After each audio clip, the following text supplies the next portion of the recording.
Hello, hello, hello! Bakit kaya ang mga masasama ay hindi pa napaparusahan ng Diyos? O kaya yung mga mabubuti pero maraming problemang dinadanas? Kapatid, para sa atin to. The Bible says it is through the Lord's love that we have not come to destructions because His mercy have no limit. Nanampalataya ka man o hindi nanampalataya, we don't deserve in heaven or in the presence of God because of our sins.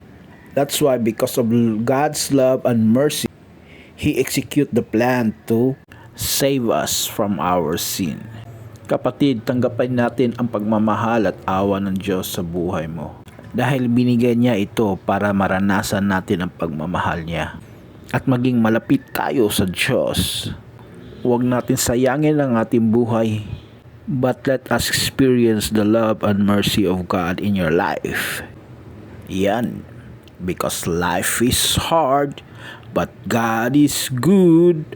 Swish!